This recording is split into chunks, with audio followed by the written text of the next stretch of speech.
Blake enters the studio. I'm back. Can you hear me now? There we go. All right, good. Okay. That's like our version of whenever you call the tech line. It's like, just turn it off and turn it back on. Yeah, man, it always works, usually. Yeah. Yeah, glad to be here, man. Thanks for having me. Oh, dude, so glad you could be here. Got to give our mutual friends a shout out before we get started. Our buddy Tucker Kiefer. I don't know if Tucker's on here or not, but Tucker is a great dude, and CJ Solar. And somehow we got them two connected somehow, and I don't. It's just been trouble ever since. Yeah, man, that was one of the weirdest because I know Tucker. I think I know Tucker, but he's a nurse practitioner, and so is my wife. And I think I know him because they were in school together or something. But then one day, CJ was telling me about this dude he met named Tucker who took him hog hunting in Faraday, and I was like, wait a minute, I think I know that guy. It was small world. Yeah, and we were at Tucker's house on that same hog hunting trip. And they were talking, and Tucker's like, man, I've got a buddy who writes music and this and that. And they started talking to CJ. Like, dude, I know him well. Like, we write music together. He's like, I've actually been to his place. Yeah. It's super. Yeah. Man, he's a good dude, man. I like that guy a lot. I have a lot of respect for him. He's a good guy. Well, they both speak very highly of you. And so is CJ. CJ, yeah, but he's all right. I mean, he's all right. I don't want to give him the big head, you know. Yeah. No, But before we get started, man, I do want to thank you for coming up to play our Mardi Gras takeover at the local. That was awesome. On Fat Tuesday. That was so much fun, man. So much talent in that room. But thank you for doing that. Our buddy Jeff Reed over at the local. Great guy. Yeah. Man, so let's dive in. Did you hear my joke about Grand Cane? I did. Yeah. The population. I mean, I didn't know we were that big. Kind of makes me a little nervous. I don't know. You're like, man. Who the hell are it's getting too crowded out here. Yeah, man. That's I've lived in Grand Cane. If you don't know where it is, it's about 30 miles south of Shreveport, kind of in between Shreveport and Natchitoches, sort of not far from I-49. I've lived out here. I've lived on the same dirt road my entire life, so I don't get out much apparently. But yeah, man. Born and raised. Well, tell us a little bit about growing up in that part of the state and how growing up in a small town in particular kind of shaped who you are as a person. Man, yeah. Well, so like I said, I've lived here my whole life. We raise beef cattle. We have a bunch of land out here, and I've lived on our farm basically my whole life. Kind of got into music. My dad's a huge music fan, classic rock guy, and I've always since I was a kid just really been drawn to music, just the sound. I mean, even as a 4 and 5 year old, just kind of weirdly drawn to it, Didn't start playing guitar till I was 13 or 14, but always had a deep love for music. And to be honest, man, I tell everybody this, and I kind of hate to say it because I write country music, but I'm a rock guy. Like, rock music is my jam. I love country too, but the thing is I live the country lifestyle.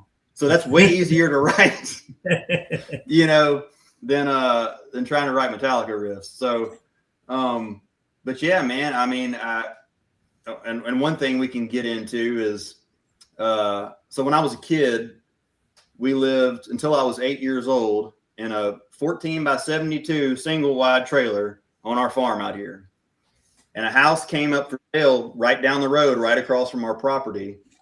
And my parents bought the house, and lo and behold, the guy that owns the property that connects to my parents' house is Tom Douglas, which, if you're a songwriter, you know who that is. If you don't know who that is, he wrote The House That Built Me, Little Rock. I mean, just go on. I mean, there's a ton of them. And at the time, I remember being 8 or 9 years old, and Tom came by because he was in town just to introduce himself, and Little Rock had just come out.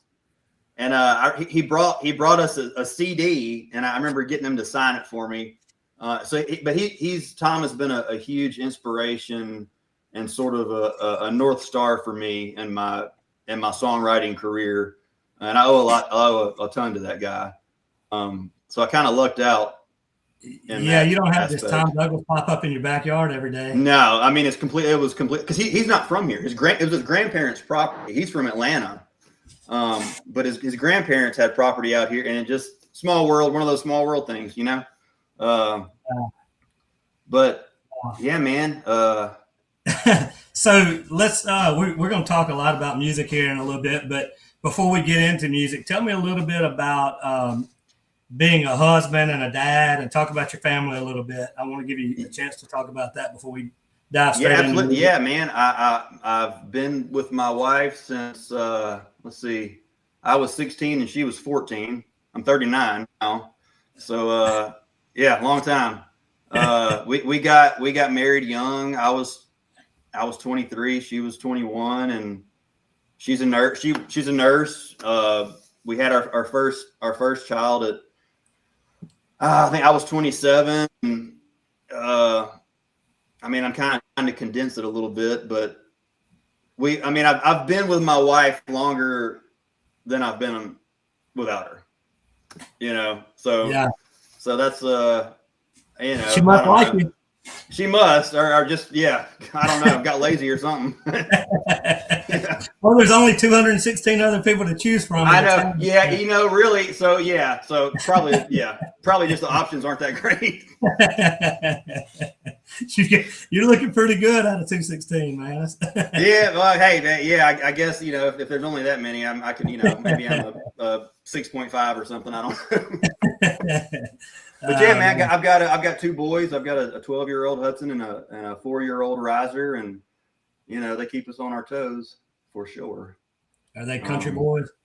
Oh yeah. My oldest loves to fish and, you know, outdoors, and they like to be outside barefoot and get dirty and do all the boy stuff. They're total boys. Yeah, total boys. Yeah, that's awesome, man. Yeah, I saw them on the pictures and everything, so I just wanted to give you a chance to talk about them a little bit. Yeah, man. I mean, they are, you know, I'll tell you this. I didn't get really serious about songwriting until my first son was born, which is incredibly stupid if you're trying to be a songwriter professionally. But, you know, I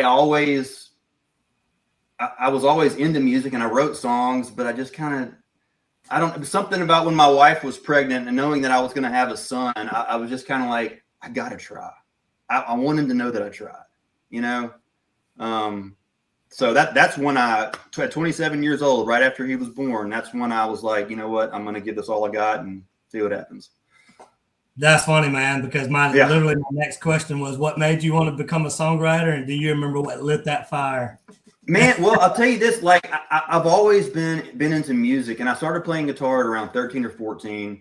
I took lessons for a little bit, and I wish I would have stayed in them, but I didn't.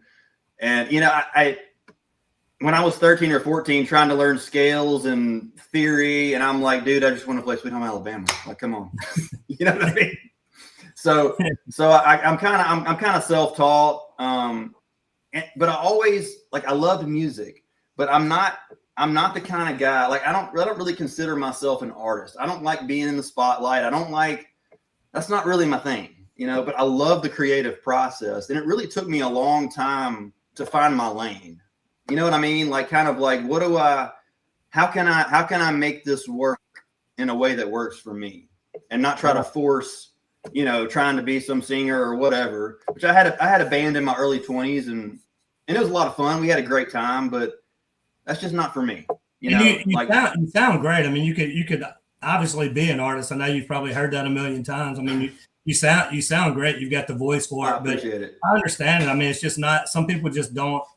My buddy Brent Anderson is amazing songwriter and singer. And he's just like, I don't want to be an artist. He's like, they've tried to get me to do it like 100 times. I just don't want to do it. Man, when I was making trips to Nashville, and a few years in, you know, I would meet with publishers, and man, I mean, I had several tell me, if you'll sign up to be an artist, you know, we'll give you a deal. And I was like, I can't, I can't do it. You know, that's not what I want to do. Which may have been stupid. I don't know, but I stayed true to myself. So, you know. Nah, I don't think so, man. I think it's something that, those country values, those small town values. I mean, I think in the long run, staying true to yourself is the way to go. Yeah, I do too. I know one thing. I know that you probably don't have any regrets for staying true to yourself. Sometimes I don't, man. For not doing that, though.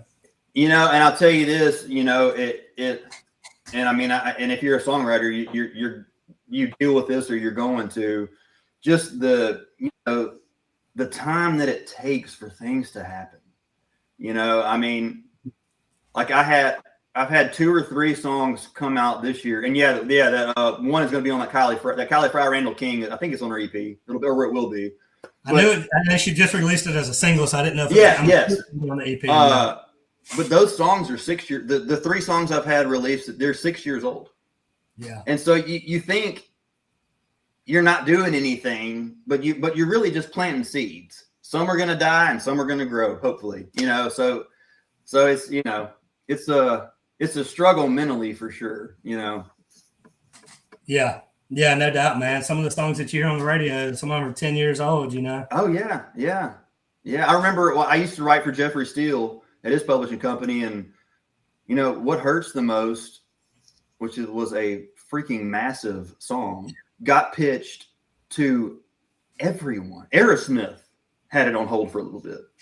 I mean, wow. Like everybody, and they all said no. A couple of people even recorded it, and they just didn't. And then finally, 10 or 11 years later, Rascal Flatts, and I don't know if you've ever heard the story behind that song, but I'm pretty sure Gary, the singer, didn't want to do it, and the producer was like, "Man, let's just try it," and they did. And anyway, it worked out, obviously, but it's crazy. You don't know what's going to work and what's not. And it's funny, like a lot of the songs you think are, oh man, this is the one, nobody cares about. You know what I mean? So it's just it's a crapshoot, but it's I've never heard the story behind that particular song, but I mean that's one of my. I mean it's just a killer song. Yeah. What type of music were you was playing around you when you came up?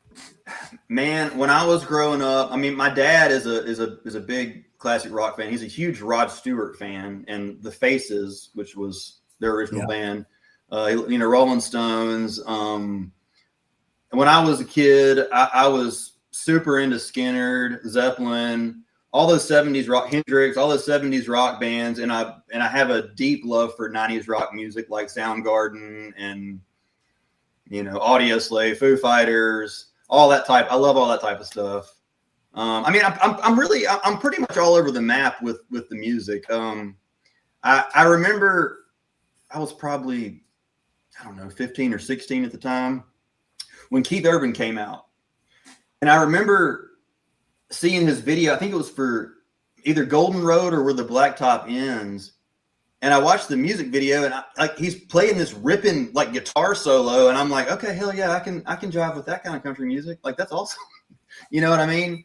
But I will say I loved Alan Jackson. I really loved Alan Jackson growing up when I was a kid.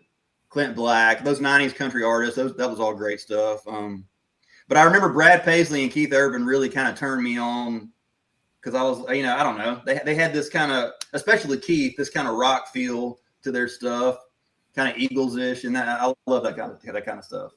Yeah, CJ talks about going to the Ryman and seeing like Brad Paisley and Dierks Bentley. He's like, man, maybe country's not that bad. Maybe you can rock out. Maybe you can play guitar and do country too. So it's like you kind of have the same the same count. Like, oh crap, maybe country doesn't have to be boring. No, yeah, absolutely, yeah. I mean, it's in. And not that the other stuff's not good. It's just that's what I like. I love the melody and the guitar riffs and the little that's what I love. I love that kind of stuff.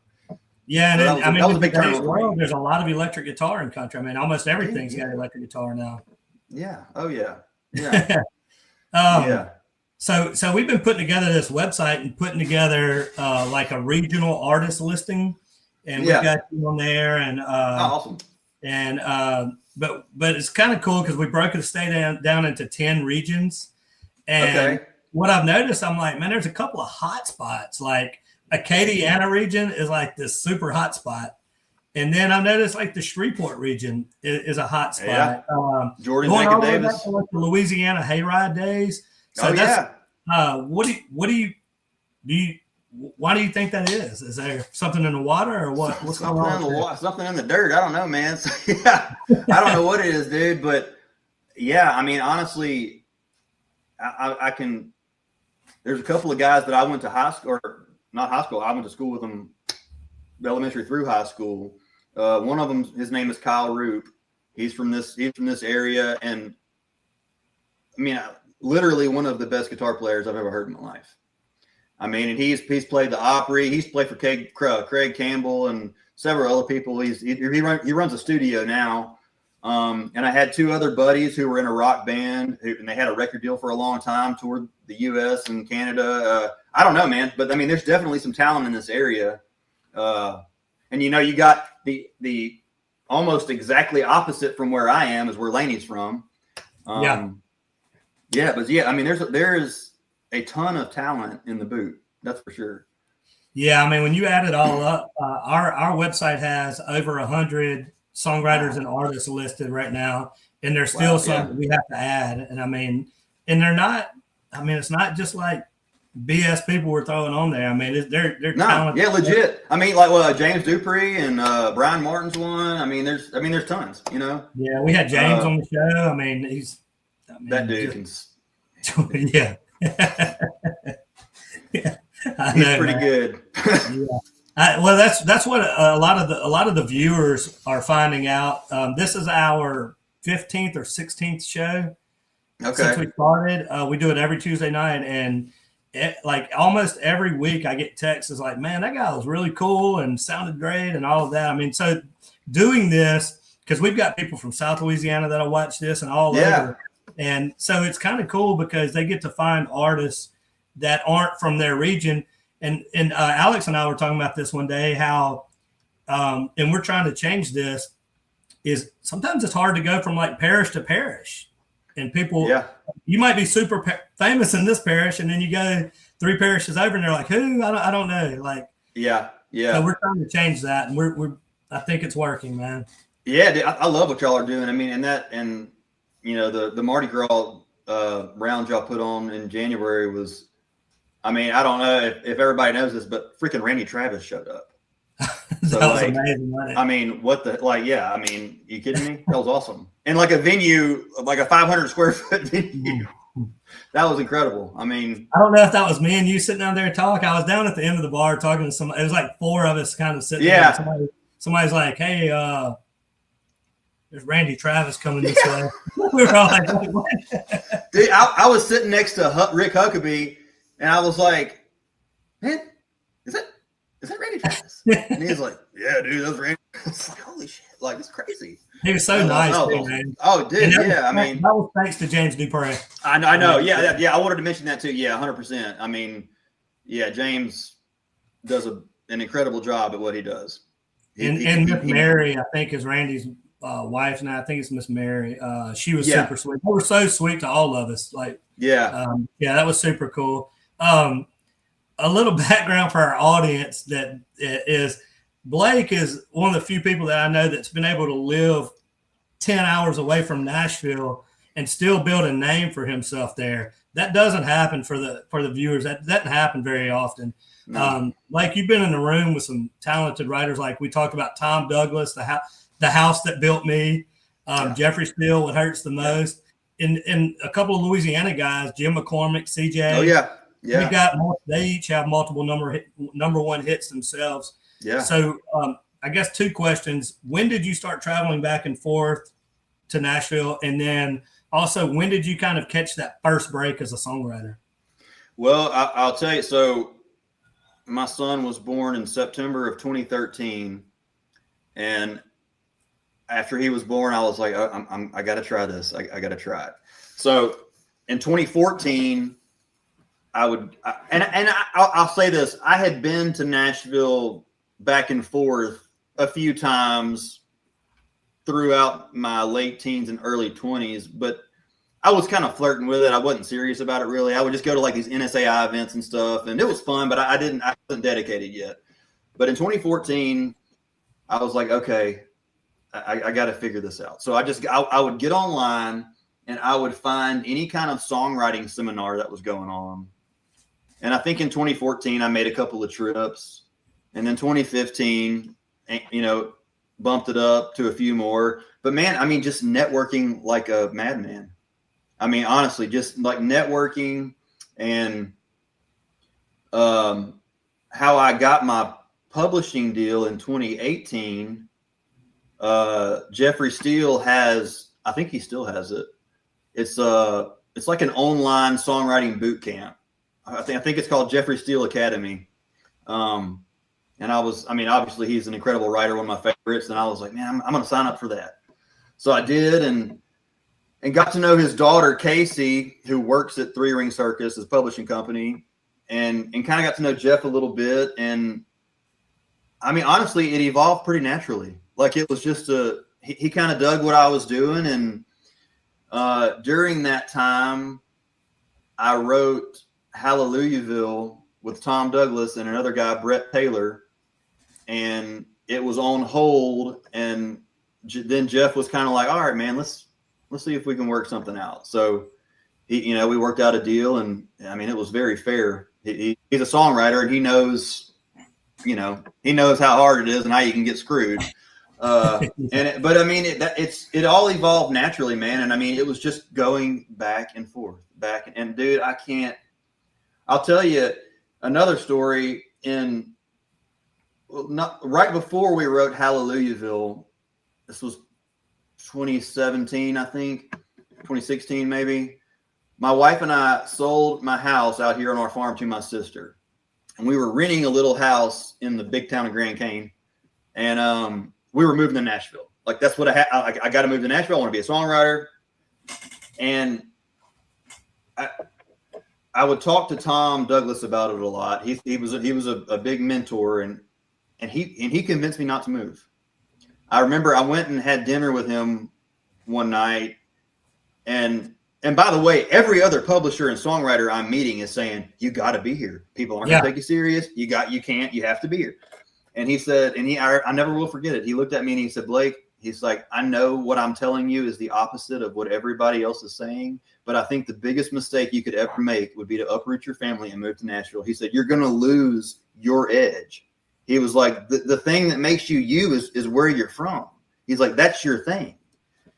And I really took that to heart and, prayed about it and talked to my wife about it. And we decided to stay.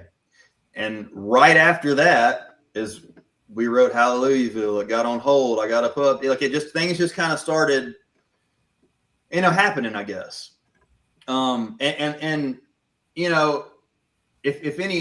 anyone asked me for advice about that kind of thing, I would tell them, yeah, you probably need to move to Nashville, because 99% of the time that is what you need to do. But everybody's different and every situation is different. And you gotta, it's the staying true to yourself thing. In your gut, you know what I mean? If you listen close enough, you can feel it. And and looking back now, I'm so glad that we stayed, especially having to go through COVID up there. That would have been awful. Out here it was like, what's that? I mean, ain't nobody here, so it's like we didn't have to worry about that. Everybody's like, what you do during COVID? Just we're talking about normal stuff. Just regular.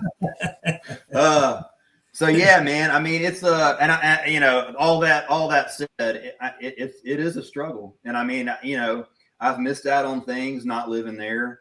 I'm fortunate enough to that I have a job that allows me to be flexible. That's a big part of it. So yeah, man, I mean, and also I'm a hard-headed SOB. And when somebody tells me I can't do something, I mean, I'm going to try to prove them wrong. So, yeah, I guess so. There's that too. But yeah, man, I mean, it's an 8.5 hour drive from my house. My driveway to Nashville is 8.5 hours. And I have put some miles on some vehicles, let me tell you, because yeah. Dang, man, it's 8 hours from. I'm here in Natchez, and it's 8 hours from here. So it used to be a little bit longer, but they extended I-49 into Texarkana. So now I can just jump on 49 and go up to Texarkana and cut through. So it shaves a little bit of time off. Yeah. But I mean, it's Texarkana, Little Rock, Memphis, Nashville. And then Memphis to Nashville is the worst part. Because you think, you get into Tennessee and you're like, oh, I'm almost there. Nah, 3 more hours. I know that trip well, man. Oh yeah. So let's talk a little bit about Hallelujahville. How did that song come to be, and how did it land in Tim McGraw's hands? So it's a really cool song too. Well, thank you, man. I appreciate that, dude. So okay, let me get my thoughts together here. That song, I had written another song by myself that was same idea. I wrote it by myself, and it was not that great at all. But it was the same kind of idea. The title was different. I can't remember what it was. But I remember earlier I said I had 2 buddies. They're actually brothers who were in a rock band, and they toured. The name of the band was Tyler Reed. You should go look them up. They're a badass band. Okay. They were signed to Immortal Records, which had like Incubus and maybe Korn. I can't remember. They put out an album, or actually no, I'm sorry. Their second album was called Hallelujahville. They didn't have a song called Hallelujahville. Just the name of the album. And I remember in 2009 when that album came out, I was sitting next to one of my buddies who was the drummer, and I was like, dude, that's a country song. And I just kind of remember us laughing about it, and we never talked about it again until in 2017. I think that's when we wrote. Yeah, 2017. I was on my way to Nashville. I had a write with Tom, and I mean, anytime I have one of those, I'm just racking my brain the whole time. Like, what can I bring to the table? What can I bring to the table? Something good. Yeah, I got to think of something good because he's a title-driven guy. He's an idea. He wants a great idea, and I was playing this other song that I had written. I was thinking like, man, this is cool, but the title it ain't there. And then I don't know, man. I just remembered Hallelujahville, and we got to Tom's house, and I was like, I had this kind of concept in this title, and it just kind of went from there. And I'll say this: we spent a year writing that song. There's about 4 or 5 different versions of it, and I remember we wrote it the first time, and Tom had demoed it, but he didn't have time to do the vocals. It was just the music. And we had gotten together again to write again. And he was like, hey guys, let me play you this, see what you think about it. And he played us the track for the first version of Hallelujahville. No vocals or anything, just the music. And we're all kind of listening to it, and nobody's really into it, but we're all kind of trying to like pretend that we are. You know what I mean? Like we don't want to, you know what I mean? Like it's like, I don't really think I like this, but maybe they do. And then I remember we all kind of knows what he's talking about. So yeah. So like we all kind of look at each other and we're like, I don't know. And then Tom's like, yeah, it's not good. so we're like, God dang it. But the lyrics were 90% there. It was the music. And I remember I said, Tom, if you're at your house by yourself on the piano, how do you do it? And he started playing the signature riff, if you listen to the song, and the piano, and that's kind of, and then we were like, the light started blinking, and we were like, hell yes, that's it. So he did a demo that week. He was Tom played a Bluebird show maybe a week or so after the demo, and Missy Gallimore, who is Tim's, I don't really know what you would call her. She finds songs for him. Or I guess a plugger, I guess.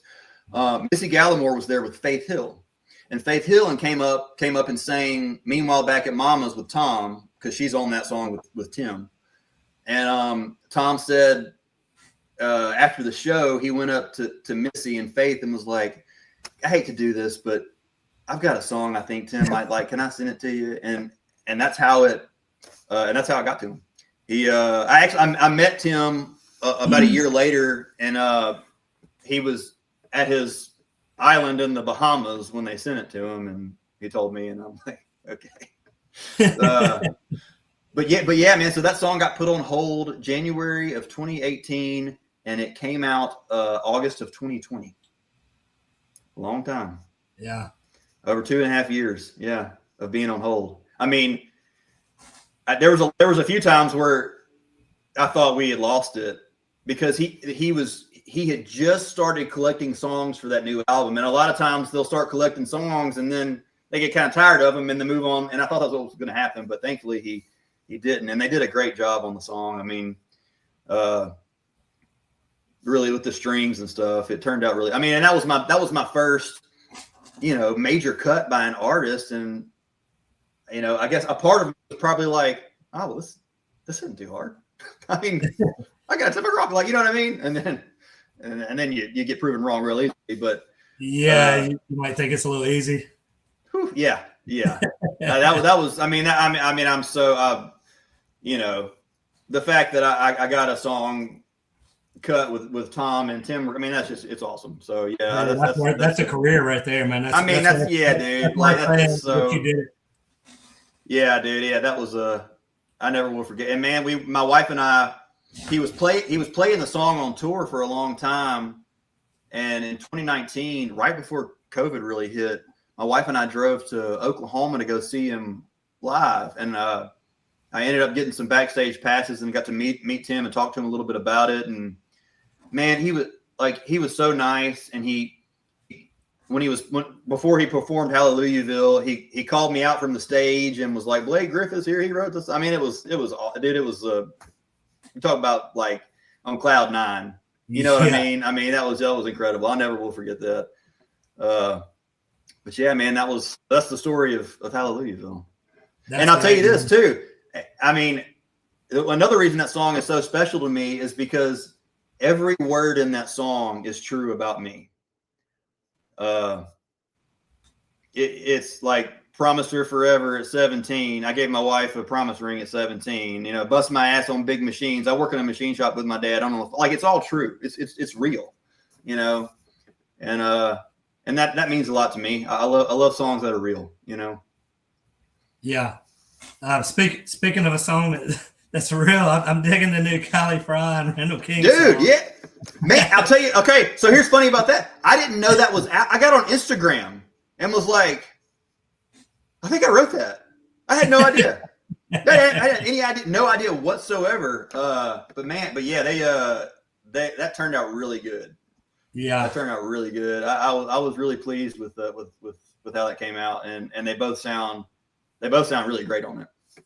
So did you have do you know Kylie well, or like how? I don't. I've met her a couple of times just in passing at some songwriter things, and I think I met Randall once.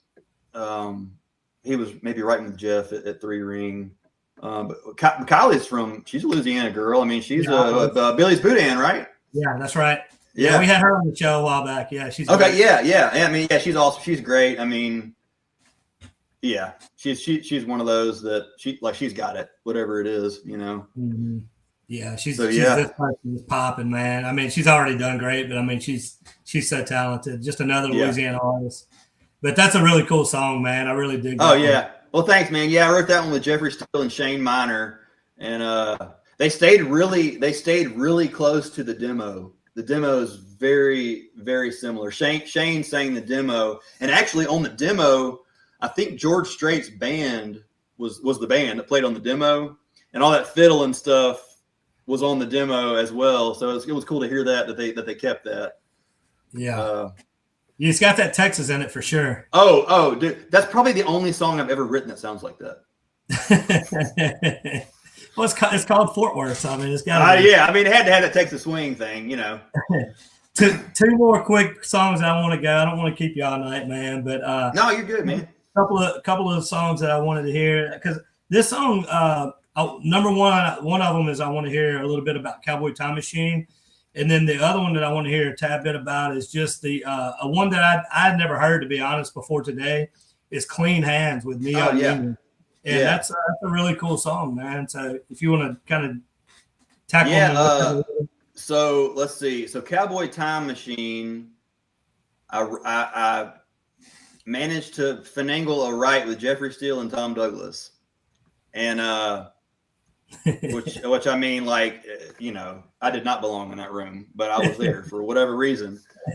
And dude, that was the first time the three of us written together. I mean, I was pretty nervous, and I had this guitar riff. It's the riff that you hear. in the song, and they both were like, man, I dig that. Let's write to that. And dude, we spent like an hour going back and forth with titles, and just nothing it ain't happening. And I remember thinking like, well, at least I got to be in the same room with them, whatever. we're not going to get one. And I never will forget, Jeff he's pacing back and forth in his studio, and he's chewing on this cigar, and he goes, I got this one title. And we're like, what is it? And he goes, Cowboy Time Machine. Me and Tom look at each other and we're like, huh? Like, what? And he's like, it's about a truck that takes you back in time so you can make it right with your girl. And we're like, yeah, let's write that. So that's how that one came. And honestly, it just kind of fell out after he threw out the title, and we kind of had this weird story. But I love that song, man. Yeah, I mean, it's great. Yeah, I love it. It turned out really cool, and yeah. And I put out my own little version of that one just because I loved it so much. But Clean Hands, that song I wrote again with Brett Taylor and Tom Douglas. That was an idea I had. Actually, the idea from that song, I sent Brett and Tom a picture of my dad's machine shop, and my hands were dirty, and I was flipping them the bird over some parts that we had laying out. And I said, in the caption, I said, even clean hands get dirty around here. And Tom wrote back and was like, we're writing that. So that's how that song kind of came about. We got together and nice. Yeah, and knocked it out pretty quick. And that one's really special to me too. 90% of my songs are about Grand Cane or DeSoto Perry, Louisiana, where I live. That's where my heart is, and that's what I know. So yeah. But that one came out. I think it came out in January or February with Neon Union. They did a great job. I saw their video playing it at the Opry, which is always cool. Yeah, dude, that was I mean, I like that's awesome. To have a song you wrote played at the Grand Ole Opry is pretty cool. Yeah, no doubt. So we kind of talked a little bit about the Nashville thing, but you touched on this a little bit, and I don't mean this in a negative way, just like from just from a practical standpoint. Like what are some things that you think that you gained from not going there, and what are some things that you think that you maybe gave up that and I don't mean like no yeah, absolutely. I mean, like just strictly music wise is what I'm talking about. I mean, well, I can tell you what I gained. And it has nothing to do with music, honestly. I told you we live on our family property. My parents live a couple hundred yards this way, and my sister and her husband and kids live this way. I couldn't live with myself if I took my kids away from that. And that's what I get from it. Knowing that they get to grow up out here next to their family, and you know what I mean? Like, that's important. I think that's really important for them and for me as well. I mean, having the help in the community, that's the upside. I mean, the downside is, like I said, I mean, I don't live in Nashville. So if someone says, hey man, can you meet tomorrow with whoever? No, probably I can't. Sorry. So that sucks. And I mean, even with the little bit of success that I've had, man, publishers do not like that. They don't like it. They don't, and I get it. It's understandable. Most of them want people that are here. So you got to work twice as hard not living here to kind of prove yourself, and I've tried my best to do that. I mean, for a long time, I was in Nashville 1 week a month, and that's a lot going back and forth, but I was able to, I created a lot of relationships and made a lot of good friends like CJ and, so the upsides to living out here for me are bigger, but like I said earlier, if I was giving advice to someone else, you probably need to be there, Yeah. Well, you may have already given this answer away. I don't know earlier, but what's the best piece of advice that somebody has given you about being a songwriter or the music business in general? Best piece of advice. That was a great piece of advice that Tom gave you about not moving. But is there something else that somebody gave you? Yeah. Man, I mean, you know, the biggest piece of advice, and I mean, I'm sure everyone's heard this before, but you know, if you don't give up, you might make it. If you do give up, you won't make it. And I mean, that's with anything. You know what I mean? So it's about sticking with it. And man, I'll tell you, like, I've gone through some really hard, frustrating times, and like, what the heck am I doing? Why am I still doing this? But I always come. I mean, I love songwriting. I love playing guitar. I love all those things. And at the end of the day, I'm going to do it whether I'm sitting in here by myself or I'm in Nashville in a room with 2 other writers. So it's not giving up and just, you know, growing alligator skin. That's what you got to do. Get out of alligator skin. Yeah, your buddy that you mentioned earlier, Rick Huckabee, man, he gave such a great, typical Huck. Just yeah. I asked him that question, and he hit me with something that stuck with me, and I love that answer too, man. You're sitting there dropping that one, and I'm like, man, that's so true about just life in general. Yeah. But Huck was talking about the music business, and I said, what's the best piece of advice? And he said, well, somebody told me, he said, apparently this was like old piece of advice that's been passed down, but he said, they told me, if you can live without it, you probably should. And if you can't live without it, you're going to do it anyway. So man, I've heard him say the same thing to me, and that's some classic Huck wisdom right there. That's, if you can live without it, you probably should.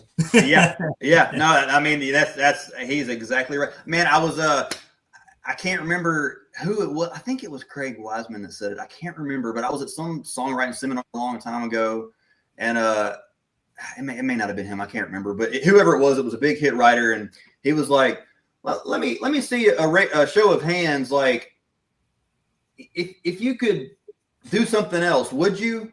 And a few people raise their hands, and he's like, y'all need to leave. Because if you can do something else, go do that. Don't do this, because it's going to drive you crazy. So and that's pretty true too. So, yeah.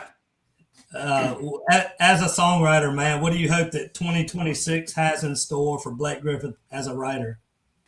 Man, as a writer, I hope I hope I can keep writing with my crew, and hopefully add a few more to that list, and just being creative. And I mean, obviously, I want every song to get cut and all those things, but realistically, man, I just want to still be able to do it. There's like the feeling you get when you walk into a room with absolutely nothing and you pull something out of thin air and walk out. It's just like, it's hard to explain, but I mean, it's addicting, and I love that rush and that feeling of, creating something from nothing. So I just want to keep doing it. Yeah. It's a blessing, man. Yeah. A blessing. So just switching gears, winding it down a little bit. I got a couple more questions, and then maybe see if you'll play a little bit of a song for us before you get out of here. Yeah. But a couple of more questions. We'll switch gears.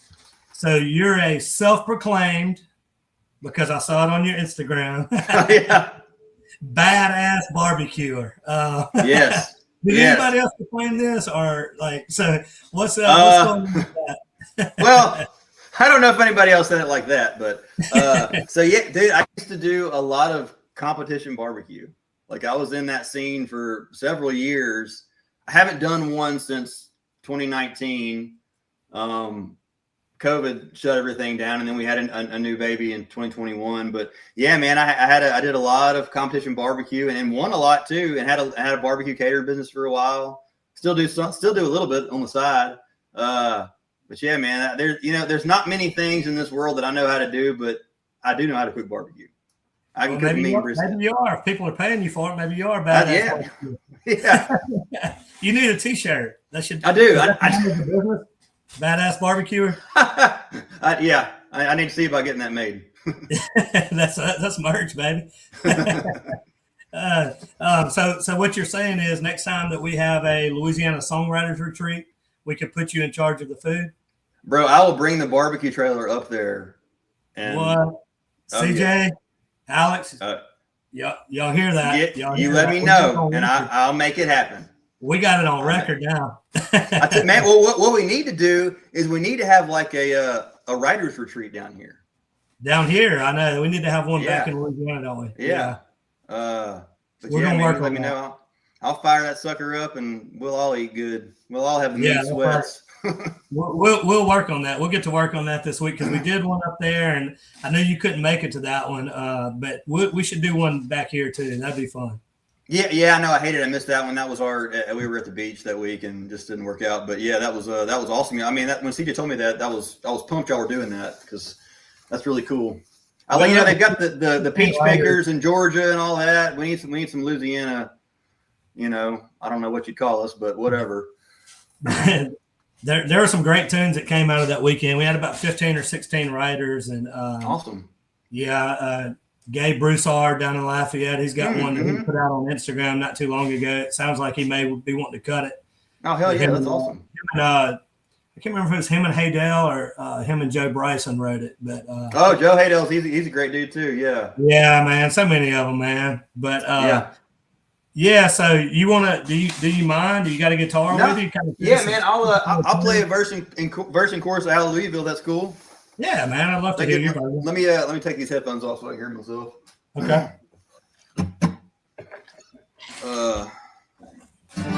Can you hear that? Yeah. Sweet. All right. Here we go.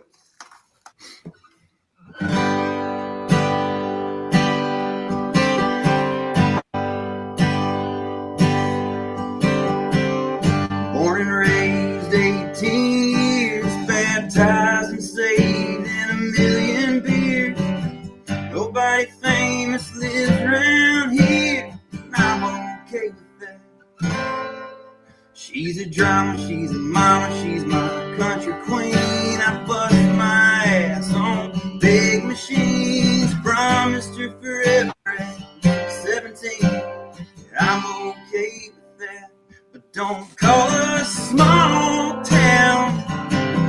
We never have been, never will. It's a cold beer sundown. Yeah, we eat what we kill. We marry angels and dance with the devil in a place where time stands still. Can I get an amen for living in Hallelujah?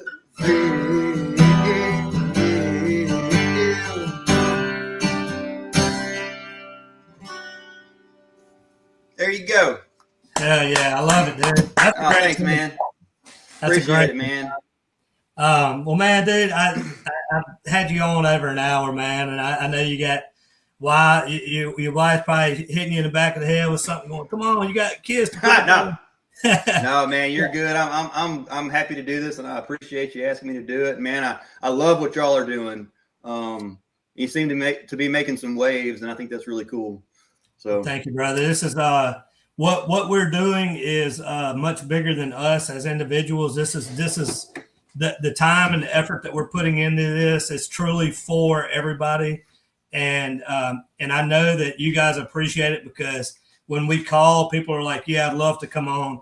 And like, without you guys, we don't have a show. And, without you guys, people aren't interested in tuning in. But whenever you guys come on, so now we've got people from Shreveport listening who are hearing people from South Louisiana. We got vice versa. So it's becoming something really cool. And people are starting to discover people right here in our own backyard. That's what it's all about, man.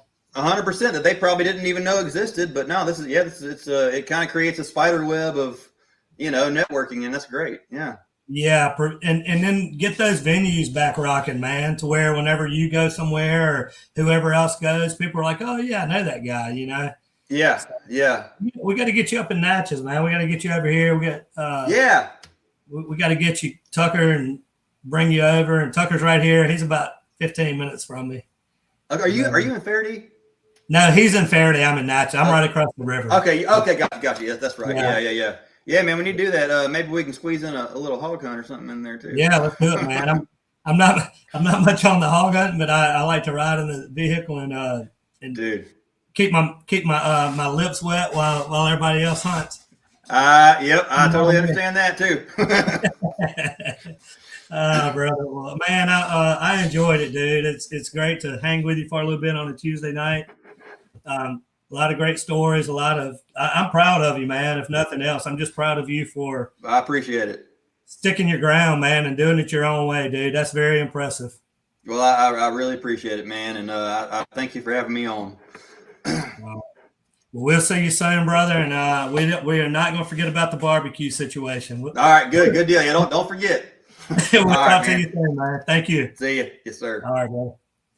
All right, guys. We have Blake's, man. What a story from somebody that could have signed deals and all of that, and just like, nah, I think I want to do it my way. I think I want to stay home and let my kids grow up with their family and all that. That's amazing courage in this business, because not everybody's willing to do that. And it just says something about his character, I think. And everybody that knows Blake, before I met him, everybody told me the same thing about him. And it was how nice he was and his character. That's always what they spoke about. So just that tells a story right there. But we hope you enjoyed the show tonight. If so, make sure to tune in every Tuesday night at 7. Again, make sure to like, follow, share, comment. Let's show the entire world what Louisiana country music and these artists are all about. Check out our website. Thank you guys for tuning in. God bless all of our Louisiana folks out there, the best fans in country music. Enjoy the rest of your week. We'll see you next Tuesday night right here for Louisiana Country Music Live.